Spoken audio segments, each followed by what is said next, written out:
Good morning, class. Myself Sanjay Pingolia from Manas Paramedical College. Today's topic is blood bag. So let's start. Blood bag सबसे पहले अपन introduction देखेंगे। तो introduction में क्या होता है एक्चुअली जो blood bags are sterile disposable plastic PVC bags. Sterile का मतलब होता है जो बिल्कुल नीट एंड क्लीन हो और डिस्पोजेबल का मतलब होता है जो अपन यूज एंड थ्रो कर सके। ठीक है, पीवीसी का अपन फुल फॉर्म समझे तो उसका मतलब होता है पॉलीविनाइल क्लोराइड बैग्स। एक्चुअली क्या होता है कंटामिनेटेड नहीं होते blood bags used to collect store transport and separate blood into components.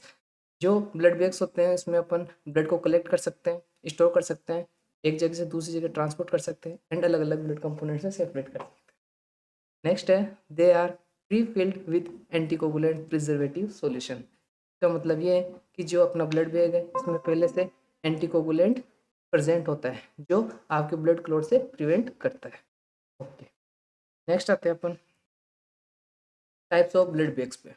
Types of blood bags का मतलब है कि अपने जो ब्लड बैग्स है वो टोटल 5 टाइप्स के होते हैं। पहला है अपना सिंगल ब्लड बैग, दूसरा है डबल ब्लड बैग, तीसरा है ट्रिपल ब्लड बैग, चौथा है क्वाड्रुपल ब्लड बैग और पांचवा है पेंटा ब्लड बैग। इनमें जो मटेरियल्स होते हैं एक्चुअली ये जो अपना ब्लड बैग हो कौन से मटेरियल से बना होता है, made of medical grade PVC कि ये पॉलीविनाइल क्लोराइड से बना होता है जो एक्चुअली क्या करता है आपको कंटामिनेशन होने से प्रिवेंट करता है। दूसरा इसमें जो मटेरियल यूज में लिया जाता है या फिर जो चीज़ इसमें जरूरी होती है वो होती है flexible transparent and non toxic. Flexible का मतलब होता है जो अपन इसमें ब्लड फिल कर रहे हैं वो फ्लेक्सिबल होना चाहिए कि जितना अमाउंट में अपन को ब्लड चाहिए उतना अमाउंट उसमें ऐड होना चाहिए। ट्रांसपेरेंट मतलब आपको वो जो ब्लड बैग है वो ट्रांसपेरेंट होना चाहिए तब ताकि अपन को वॉल्यूम का पता लगे कि अपन ने कितना वॉल्यूम उसमें कलेक्ट किया है। एंड तीसरी चीज़ होती है नॉन टॉक्सिक कि इसमें कोई भी कंटामिनेट चीज़ ऐड नहीं होनी चाहिए।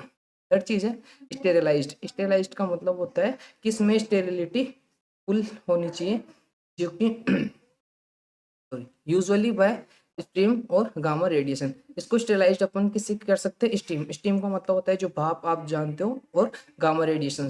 ओके, नेक्स्ट है सबसे पहले अपन देखते हैं single blood bag. Single blood bag के अंदर क्या कंटेन होता है, एक मेन बैग होता है। सिंगल का मतलब आप समझ गए होगा एक होता है। इसका यूज किसके अंदर करते हैं अपन, collection of whole blood transfusion. तीसरी चीज होती है used when component separate is not required. जो अपना सिंगल ब्लड बैग होता है उसमें एक्चुअली अपन होल ब्लड ही कलेक्ट कर सकते हैं, इससे पर्टिकुलर अपन अनदर कंपोनेंट्स को नहीं कर सकते, सेपरेट नहीं कर सकते। नेक्स्ट है इसकी कैपेसिटी। जो सिंगल ब्लड बैग होता है वो दो कैपेसिटी में आता है, एक 350 ml और दूसरा होता है 450 ml of blood. Okay, next आते हैं एंटीओगुलेंट्स। एंटीओगुलेंट्स आपको मैंने पहले बताया, एंटीओगुलेंट्स का मतलब ये होता है कि जो आपको ब्लड क्लॉट होने से प्रिवेंट करे। तो एक्चुअली आपके जो सिंगल ब्लड बैग होता है उसमें एंटीओगुलेंट प्रिजर्वेटिव सॉल्यूशन दो टाइप्स के हो सकते हैं।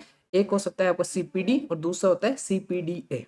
ये दो एंटीओगुलेंट्स होते हैं जो आपके ब्लड बैग्स में यूज किए जाते हैं। नेक्स्ट लेक्चर में अपन इन एंटीओगुलेंट्स के बारे में पढ़ेंगे जो ब्लड बैग्स के अंदर यूज में लिए जाते हैं। ठीक है, नेक्स्ट है parts of single blood bag. इसमें ओनली एक ही बैग काम में लेते हैं जिसको अपन मेन ब्लड कलेक्शन बैग बोलते हैं। नेक्स्ट अपन आते हैं डबल ब्लड बैग पे। डबल ब्लड बैग क्या कंटेन करके रखता है, एक प्राइमरी बैग और उसके अलावा एक सैटेलाइट बैग। प्राइमरी बैग को अपन मेन बैग भी बोल सकते हैं, उसके अलावा जो उससे अटैच बैग होता है उसको अपन सैटेलाइट बैग बोलते हैं। अगर एक के साथ एक बैग जुड़ा हुआ है तो उसको एक सैटेलाइट बैग बोलेंगे और एक के साथ अनदर दो तीन बैग जुड़े होंगे तो उनको दो सैटेलाइट बैग या तीन सैटेलाइट बैग बोल सकते हैं। इसका यूज अपन सेपरेशन करते हैं ब्लड कंपोनेंट्स के अंदर, जिससे आप डबल बैग से पैक्ड आरबीसीज सेपरेट कर सकते हो और दूसरा प्लाज्मा कंपोनेंट सेपरेट कर सकते हो। जो डबल ब्लड बैग है इसके अंदर जो कॉमनली एंटीकोगुलेंट यूज किया जाता है वो सीपीडीए है, जो अपन ने पिछले स्लाइड में देखा है, citrate phosphate dextrose adenine first. Okay, next है triple blood bag. Triple blood bag क्या कंटेन करके रखता है, एक आपका प्राइमरी बैग होगा जो एक्चुअली मेन बैग होता है जिसमें एक्चुअली आपका होल ब्लड कलेक्ट होता है। उसके बाद जो अनदर दो बैग होते हैं उनको अपन टू सैटेलाइट बैग्स बोलते हैं जिसमें आप सेपरेट करते हो अपने ब्लड कंपोनेंट्स। जो अपन ट्रिपल ब्लड बैग की बात कर रहे हैं उसके अंदर तीन कंपोनेंट सेपरेट हो सकते हैं। पहला है आपका पैक्ड आरबीसीज, दूसरा है प्लेटलेट कंसंट्रेशन, तीसरा होता है आपका प्लाज्मा। नेक्स्ट वही चीज़ है प्रिजर्वेटिव, उसको आप एंटीकोगुलेंट भी बोल सकते हो। इसमें भी आप तीन टाइप्स के ब्लड बैग्स, सॉरी तीन टाइप्स के एंटीकोगुलेंट्स काम में ले सकते हो, सीपीडीए फर्स्ट, या फिर आप CPDA फर्स्ट और उसके साथ में सेगम भी काम ले सकते हो। जो सेगम होता है सेलाइन एडिनिन ग्लूटामिक मैनिटोल, ये एक्चुअली क्या करता है कि आपका जो पैक्ड आरबीसीज होती है उसकी शेल्फ लाइफ को इंक्रीज कर देता है।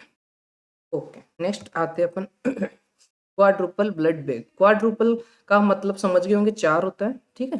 तो इसमें क्या कंटेन कर रखता है, एक आपका प्राइमरी बैग और उसके अलावा जो 3 इसके साथ अटैच बैग हो गए जिसको अपन सैटेलाइट बैग्स भी बोलते हैं। तो एक प्राइमरी बैग और उसके साथ 3 सैटेलाइट बैग्स होते हैं। इसका यूज़ किसके अंदर होता है भाई, जो अपना मेन बैग होता है जिसको अपन प्राइमरी बैग भी बोलते हैं, उसको उसके अंदर अपन होल ब्लड कलेक्ट करते हैं। उसके अलावा जो सैटेलाइट बैग्स होते हैं वो हेल्प करते हैं अपन अलग अलग कंपोनेंट्स को सेपरेट करने में।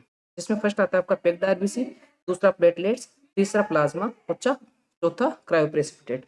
इन 4 कंपोनेंट्स को अपन सेपरेट कर सकते हैं अनदर ब्लड बैग्स के अंदर।